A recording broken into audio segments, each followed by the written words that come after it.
Bismillah, alhamdulillah, wassalatu wassalamu ala rasulillah Muhammad ibn Abdillah wa ala alihi wa ashabihi wa mawalah wa la hawla wa la quwwata illa billah. Rabbana la ilma lana illa ma 'allamtana innaka antal alimul hakim. Rabbana wa tub alaina ya maulana innaka antat tawwabur rahim. Amma ba'du. Al-Fatihah.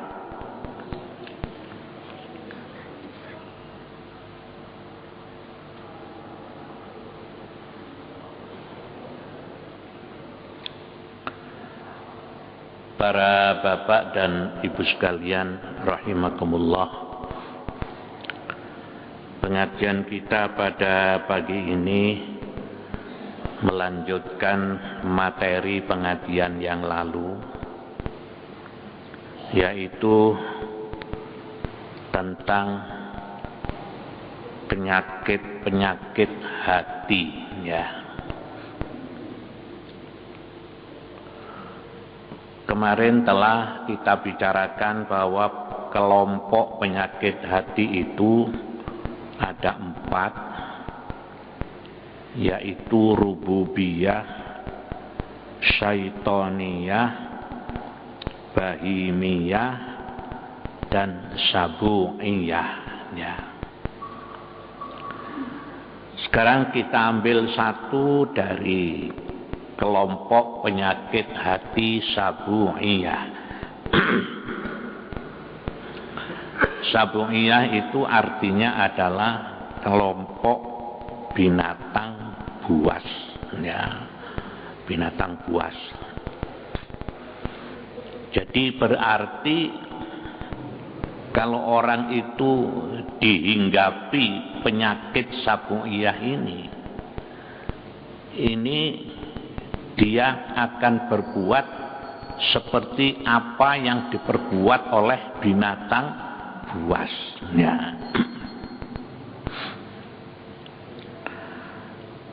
Salah satu di antaranya yang termasuk penyakit hati sabu'iyah ini adalah suka marah, ya, gampang murang-muring, ya.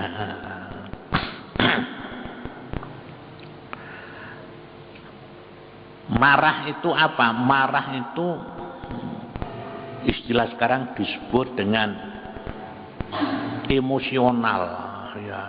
Jadi ya marah itu apa? Ya ngamuk, ya. Kata Imam Al-Ghazali di dalam kitab Ihya itu, orang itu macam-macam. Ada orang yang gampang marah tapi gampang reda, gitu ya. Ada orang lagi yang gampang marah tapi kalau marah lama, gitu ya, tidak gampang reda. Ada lagi orang itu ya tidak gampang marah, tapi kalau sudah marah sulit untuk berhenti. Ya, ini ya.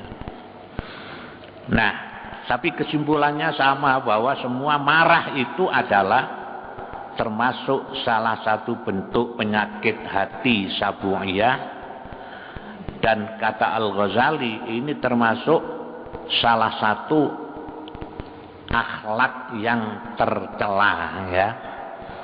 Jadi 10 akhlak tercela itu termasuklah salah satunya adalah orang yang suka marah. Nah, di dalam satu hadis Rasulullah Shallallahu Alaihi Wasallam, beliau bersabda, Innal ghadaba jamrotun minan nari, faman wajada dzalika minkum fa in kana qa'iman falyajlis fa in kana jalisan falyattaji. Nah, marah itu adalah bara api. Maka siapa yang merasakan demikian, jika ia sedang berdiri maka hendaklah duduk, dan bila ia sedang duduk hendaklah bersandar atau berbaring. Jadi marah itu adalah bara api. Jadi karena itu kalau orang marah itu mesti badannya ini suhunya panas ya. Mungkin di antara kita ada yang marah ya. Orang itu kalau sudah marah itu ihmarrat ainau ya, matanya merah ya, wajahnya ini kelihatan serem ya, badannya menjadi panas. Imharat ainam. Kenapa? Innal ghadaba jamratun minan nari. Marah itu adalah merupakan bagian daripada bara api. Orang itu kalau sudah marah, ini berarti sudah tidak normal ya. Pikirannya sudah tidak normal. Karena dia dikuasai oleh setan tadi itu ya. Jamratun minan nar. Nah, karena itu kata Nabi, fa in kana qa'iman falyajlis. Kalau kita sedang berdiri marah, supaya duduk. Kalau marahnya itu pada waktu duduk, supaya falyatoji, berbaring ya, leyan lah kawan ya. Jangan marahnya duduk kemudian berdiri, wah nanti tambah nemen ya. Nah, ada lagi hadis Nabi itu mengatakan begini, al-ghadabu minasyaitoni wasyaitonu minan nari ya. Marah itu adalah dari setan. Setan itu dari api. Nah, api itu, setan itu terbuat dari api. Api itu mati kalau disiram dengan air. Akhir hadis itu mengatakan, fa idza ghadaba ahadukum falyatawaddo. Karena itu apabila kamu marah, maka hendaklah kamu berwudu ya, berwudu. Kenapa? Karena marah itu dari api, marah itu ada dari setan, setan itu dibuat dari api itu bisa mati kalau disiram air. Nah, jadi kalau kita marah, tadi kalau sedang duduk, sedang berdiri suruh duduk, kalau marahnya waktu duduk suruh berbaring. Kok sik kudu ngamuk ae, mlebu jeding ya, masuk untuk berwudu. Kalau dibuat wudu kok masih kudu ngamuk ae, adus ya, itu ya. Nah, jadi tidak seorang pun yang bisa mengendalikan marah kecuali dirinya sendiri, menyadari bahwa saya ini adalah berbuat salah. Itu ya. Ini akibat dari marah, tidak bisa mengendalikan marah itu banyak sekali. Ya. Ada seorang mencekik leher istrinya. Loh ya. Kenapa? Karena marah. Kalau kita sering melihat televisi, di surat kabar, hampir tiap hari itu ada pembunuhan. Kalau kita lihat itu akibatnya macam-macam, sebabnya macam-macam. Yang kemarin itu di Indramayu kalau enggak salah.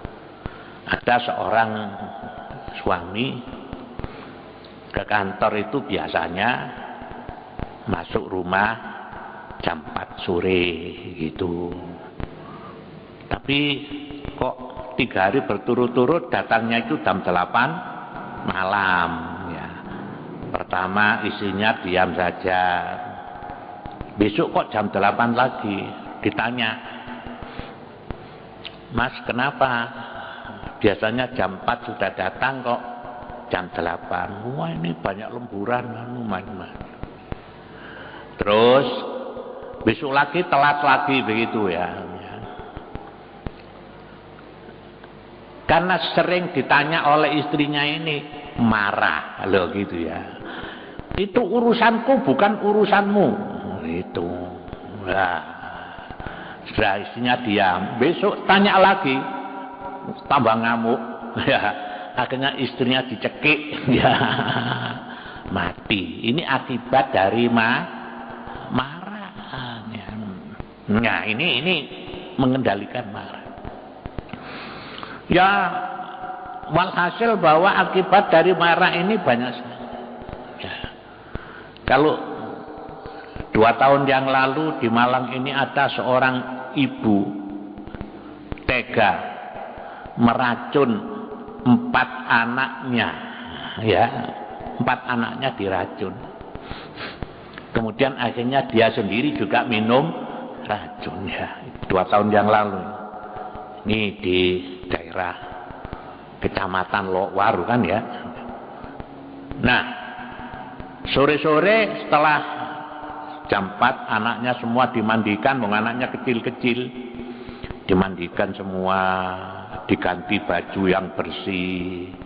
Setelah itu diberi minuman ya, minuman yang dicampur dengan racun. Akhirnya anaknya 4 ini mati semua dalam keadaan bersih. Setelah melihat anaknya sudah mati, dia sendiri minum racun, mati sekali. Waktu itu suaminya tidak ada. Suaminya sering pergi, kalau pergi jarang, kalau pulang tidak bisa ditentukan. Istilah orang Jawa itu ngendem marah ya. Nah, ini kan dari marah. Jadi kemudian malam-malam suaminya datang melihat istri dan 4 anaknya mati.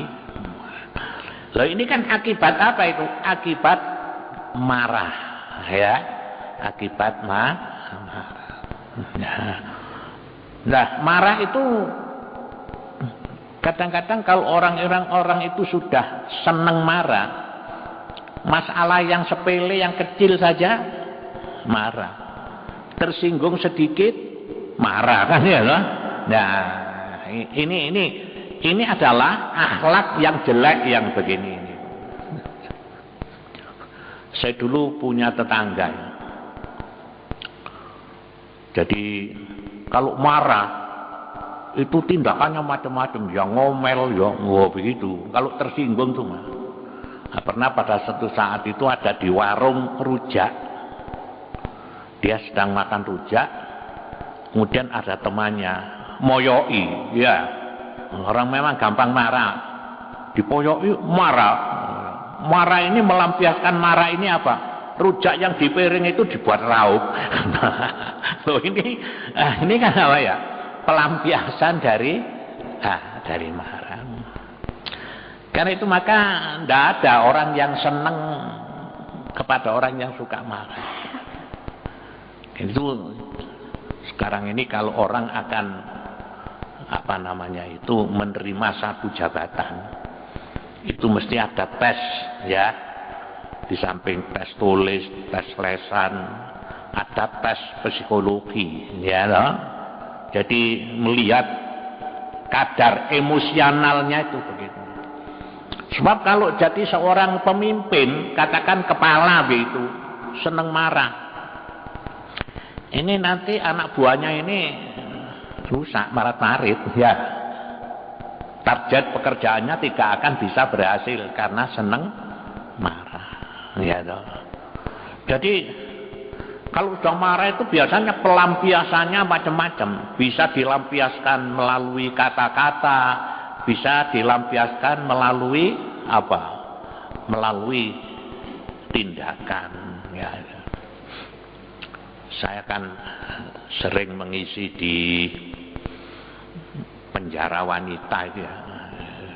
Itu malam Jumat Legi itu istighosa, ya, istighosa. Terus pengajian itu khusus penjara wanita. Pada waktu istighosa saya duduk di luar ruangan, coba ada yang mimpin.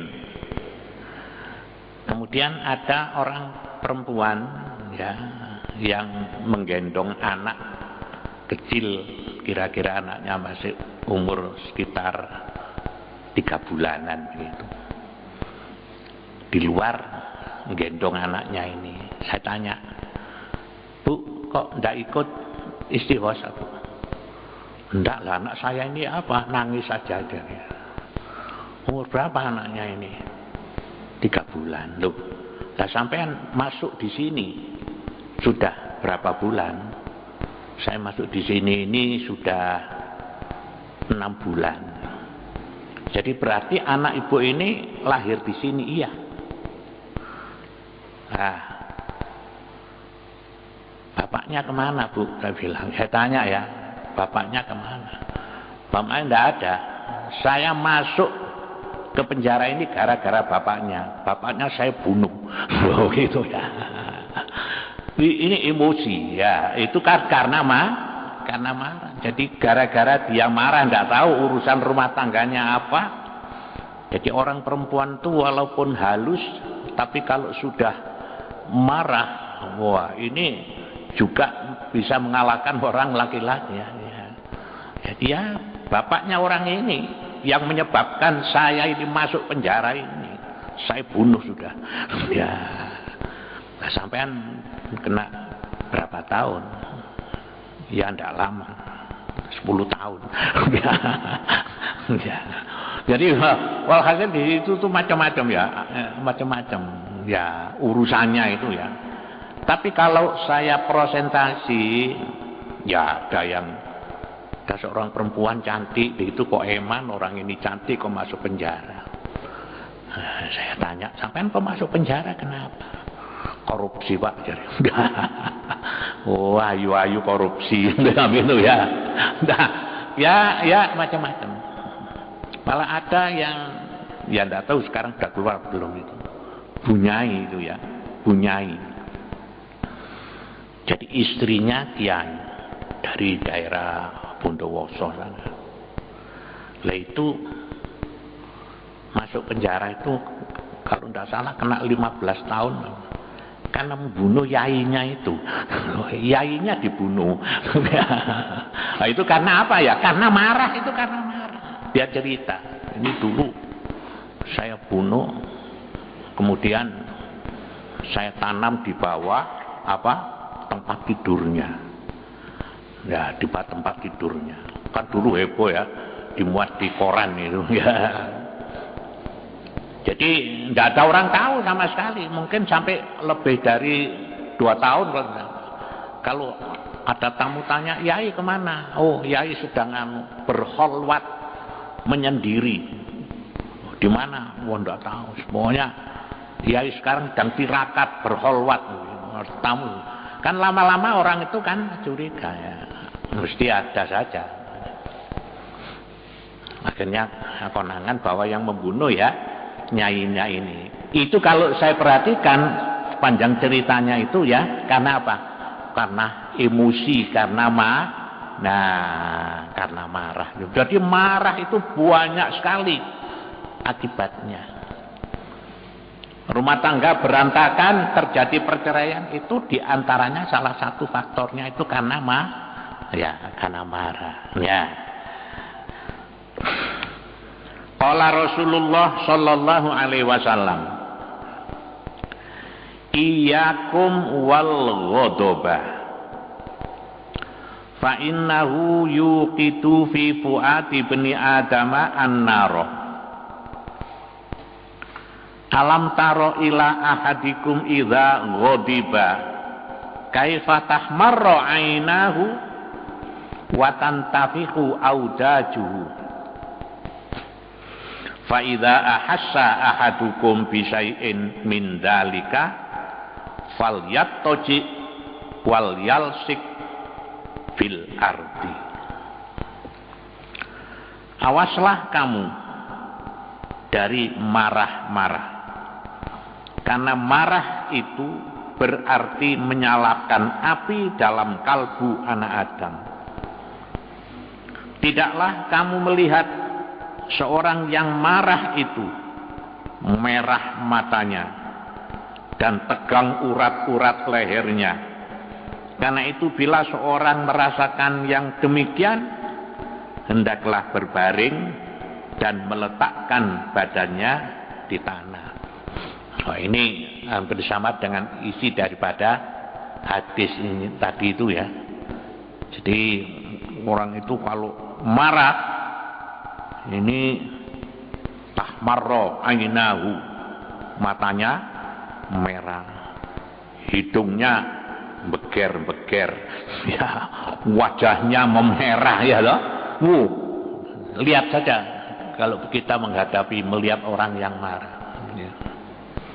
Dan itu kalau kita sedang berbicara dengan orang-orangnya marah, itu sebaiknya memang kita tidak menanggapi apa yang diomongkan. Ya. Dulu waktu saya kuliah itu punya teman ya. Teman satu kelas itu dia seorang perempuan begitu. Waktu itu dia masih mahasiswa belum lulus, kemudian oleh orang tuanya disuruh menikah. Ya, nah waktu itu saya datang, memang suaminya itu ganteng dan dia anaknya orang kaya, ya, anaknya orang kaya. Ya, kalau waktu itu saya poyoi, wah kamu ini yang bahagia sama itu. Ya, karena satu suamimu tuh ganteng, yang dua anaknya orang kaya, itu nanti mesti kaya, kamu tidak akan kekurangan. Ya, gitu. Kemudian 6 bulan ketemu saya, bagaimana kabarnya, sudah ada tanda-tanda mau punya anak? Saya cerai dengan suami saya. Loh, ya, saya cerai dengan suami saya. Saya yang menuntut minta cerai. Loh, kenapa? Dia ini suka merentah, suka marah. Wah, saya ini diperintah tok. Wah, dikira saya ini babunya. Kalau tidak dituruti ngamuk. Jadi sehari-harinya itu ngamuk tok. Ya, muarah tok. Ya. Saya berumah tangga ini saya merasa senang itu hanya 1 bulan. Setelah itu sudah rumah tangga saya seperti neraka. Karena suami saya suka marah. Tidak kuat. 6 bulan mengajukan cerai. Loh, ini akibat apa? Akibat dari marah. Jadi marah itu akibatnya besar sekali. Wa qala Rasulullah sallallahu alaihi wasallam, man kazoma ghaibon wa huwa yaqdiru ala ayyum diyahu falam yumdihi mala Allahu qalbahu yaumal qiyamati ridon maktubun fil injili ya ibna adama udhkurni hina tagdobu adhkuruka hina agdobu wardo binusrati laka fa inna nusrati laka khairun min nusratika linafsika. Siapa yang dapat menahan marah padahal ia dapat atau kuasa untuk memuaskan marahnya tetapi tidak dipuaskan, bahkan tetap ditahan, disabarkan, maka Allah mengisi hatinya dengan keridhaan pada hari kiamat. Tercantum dalam Injil, anak Adam, ingatlah kepadaku ketika kau marah. Niscaya aku ingat kepadamu di waktu aku marah, yakni akan dirahmati oleh Allah. Dan relakan hatimu dengan pembelaanku kepadamu, sebab pembelaanku kepadamu lebih baik dan pembelaanmu terhadap dirimu sendiri. Nah, jadi hadis ini mengingatkan kita, kalau kita ini sedang marah, ya, itu tadi jalannya ya. Kalau berdiri suruh duduk, kalau duduk disuruh apa? Berbaring. Kemudian disuruh wudhu, ya.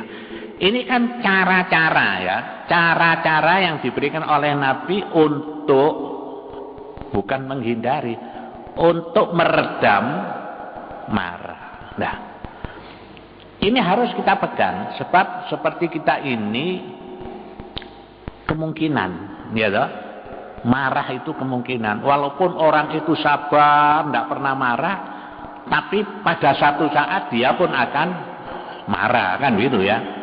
Jadi kan volume marah itu kan macam-macam. Ada orang itu setiap hari marah, ya ada, ya ada yang 2 hari sekali, kan gitu ya. Marah itu. Ada orang yang tidak pernah marah, marahnya 1 tahun sekali. Tapi ada marah-marah, ya.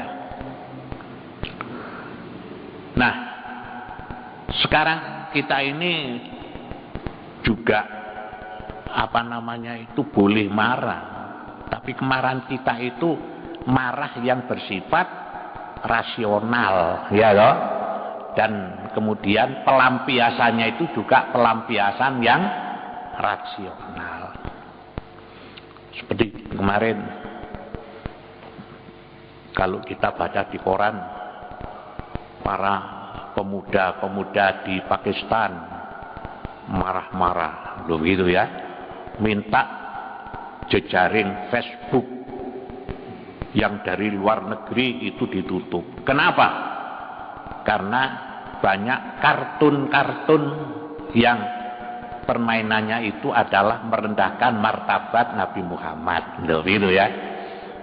Ini marah, tapi pelampiasan marahnya ini adalah dilampiaskan secara rasional, begitu ya. Siapa tidak akan marah kalau ada Al-Quran diinjak-injak oleh orang, kan kita marah ya. Tapi marahnya itu harus marah yang bersifat rasional. Kemarin di Mojokerto ya, terjadi kantor DPR dan kantor Pemda diserbu para demonstran. Ini marah, tapi marah ini marah yang tidak rasional, ya loh. Ya, jadi demonstran marah, mobilnya Pemda, mobilnya perorangan dibakar, wah macam-macam. Nah, kalau dilihat kenapa? Ya karena salah seorang jago ya dalam pemilu kada Kabupaten Mojokerto itu, jagonya dia ini tidak diterima sebagai calon. Kenapa? Karena kesehatannya tidak memenuhi syarat. Begitu kan? Kan orang jadi bupati kan harus sehat jasmani, sehat rohani. Lah jagonya ini loh, grik-griken, ya, lor-loron, kan tidak diterima oleh KPU. Wah ini ngamuk. Nah, ini namanya marah yang tidak rasional namanya. Ini bukan, ini marah yang tidak. Jadi marahnya itu marah itu tadi karena apa? Marah yang dari setan itu ya. Ini kan akhirnya membahayakan, mengakibatkan kerusakan-kerusakan. Walaupun itu milik negara, tapi kan hakikatnya itu kan milik rakyat. Ya toh? Ya, ini salah satu contoh akibat daripada marah itu. Karena itulah maka apa yang disabdakan oleh Rasulullah SAW tadi, kita harus berusaha kalau kita sedang dilanda marah, kita laksanakan pencegahannya itu. Sebab kalau orang itu bisa mengendalikan marah, itu kata Nabi tadi, pada waktu orang itu sedang marah, hendaklah ingat kepada Allah, begitu ya. Nah, dan Allah akan ingat kepadamu manakala Allah itu sedang marah. Artinya orang yang marah kemudian bisa mengendalikan marahnya sehingga dia tidak berlanjut, itu akan diberikan rahmat oleh Allah Subhanahu wa ta'ala. Tidak bisa orang lain, ini sama saja kan penyakit hati ya. Tidak bisa orang lain itu mengobati penyakit marah kecuali dirinya sendiri.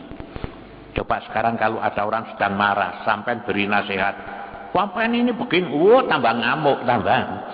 Ya, karena apa?